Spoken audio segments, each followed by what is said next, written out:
the town of Briar's Hollow, Thanksgiving was always a nervous affair. People celebrated, sure, but only during the day, only while the sun was still high in the sky.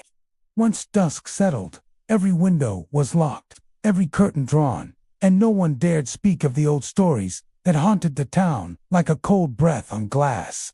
14-year-old Zara Hawthorne thought it was all ridiculous. She'd heard the tales her whole life, whispers of a creature that roamed the woods during Thanksgiving week, desperately searching for a new voice, a new face, a new family to join its twisted feast.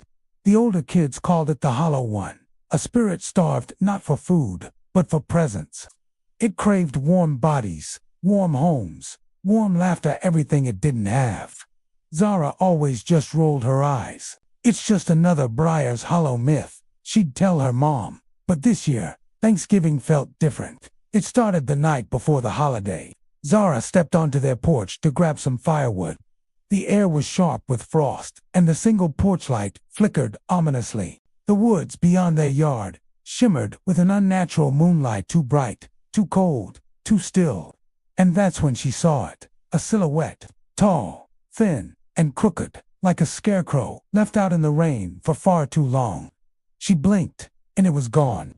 That night, she heard footsteps outside her window, slow, dragging footsteps, as if something unfamiliar with the shape of feet was trying to mimic the sound of walking. The next morning, Thanksgiving Day, her mother was busy in the kitchen, while Zara set the table. The house smelled of cinnamon and roasting turkey, comforting enough to almost make Zara forget the figure from the night before. Almost, until she noticed the footprints in the frost outside the kitchen door. They weren't shoe prints, they were hollow prints, as if something heavy had pressed into the earth but left no defined shape. "Mom," Zara whispered, "did Dad go outside?" Her mother froze, a carving knife in her hand. "Zara," she said softly, "your father has been inside all morning." Zara's throat tightened. Her mom forced a smile.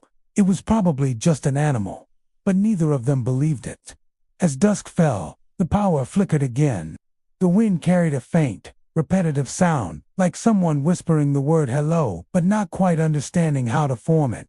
The house grew colder. The turkey came out of the oven, looking pale and dripping, as though it had been drained rather than cooked. At exactly 6:14 p.m., someone knocked on the front door. 3 slow, even, perfectly spaced knocks. Zara's mom went pale. "No one knocks after dark on Thanksgiving," she murmured. "Not in Briar's Hollow." The knocking came again, harder this time. Zara's dad grabbed the fire poker. "Stay behind me." He swung the door open. No one was there, just darkness, and the faint shape of frost forming a long, stretched out handprint on the doorframe. They slammed the door and locked it immediately. But then the windows began to tap, softly at first, then faster, matching the rhythm of a frantic heartbeat. Tap dash, tap dash, tap dash, tap dash, tap.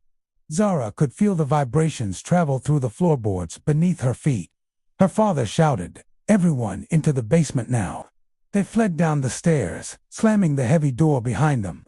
But basements in Briar's Hollow weren't always safe. The moment they reached the bottom step, Zara noticed it. The old root cellar door on the far wall was slightly ajar.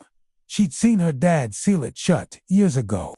It should have needed tools to pry it open. Her breath formed clouds in the freezing air. "Dad," she whispered. "Something's here." A soft scraping sound came from behind the root cellar door. Then a voice, but it wasn't a real voice. It was Zara's mom. It whispered, a perfect mimicry of her tone, but completely empty, like a recording played through dark water. Her mother clamped a shaking hand over her mouth. Another voice joined it, this time sounding exactly like her father. Then another recording of Zara's own laughter, twisted into something hungry and wrong. The scraping grew louder. Something long and pale slid through the crack in the cellar door, fingers without joints, stretching farther than skin should ever allow. They clawed into the dirt floor, dragging a body behind them. The creature emerged, wearing shadows like a cloak. Its face was a hollow, oval, no eyes, no nose, no mouth until it turned toward Zara. Then, features began to form. Her features, her smile, her dimples, Her eyes, "Hello," it whispered in her own perfect voice. Zara screamed. Her father swung the fire poker, hitting the creature's shoulder. The metal sank into its formless shape, like a stick into wet clay. The creature recoiled, but didn't stop. It looked at Zara again. "Can I come to dinner?" it asked, gently, hungrily, in her voice. The lights went out, and the rest of Briar's Hollow heard only one thing that night, a final, perfect imitation of Zara's scream, echoing through the dark long after the Hawthorne house fell silent.